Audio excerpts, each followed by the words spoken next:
I'm Dan Hale, Director of the O'Neill Foundation for Community Health. Every day it seems that we hear more and more about diabetes. There are news stories about the increasing prevalence of diabetes and the likelihood that the numbers will rise even more dramatically in the future.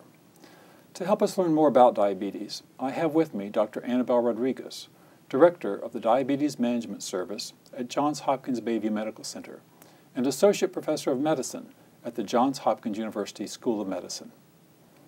I'd like to start by asking you to give us an overview of diabetes. What does diabetes encompass?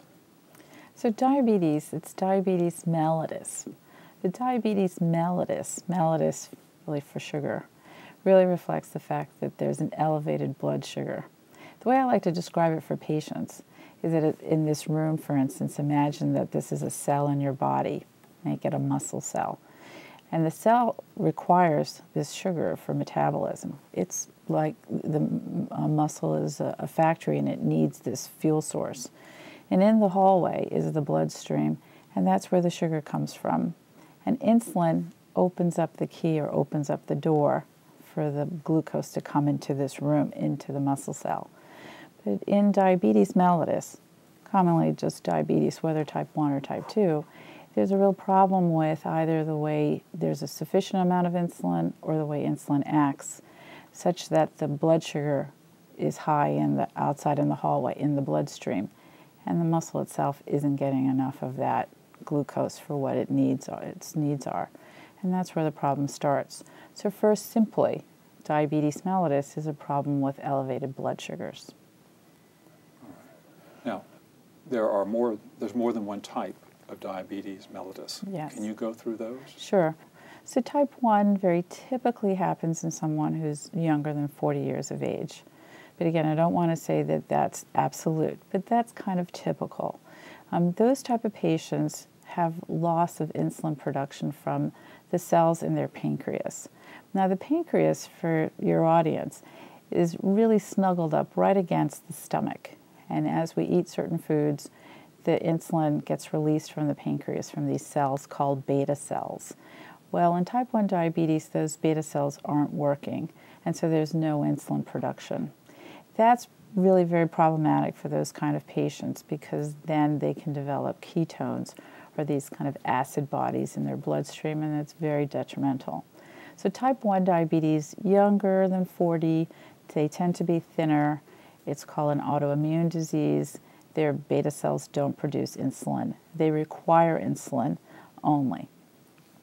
Type 2 diabetes, in general, over age 40, people tend to be overweight. They do have some insulin reserve initially in the early phases of their disease. Their bodies and parts of their bodies are resistant to the effect of insulin. So they too can both types have high blood sugars. It's kind of the underlying cause that leads to one type 1 classification or type 2. Okay.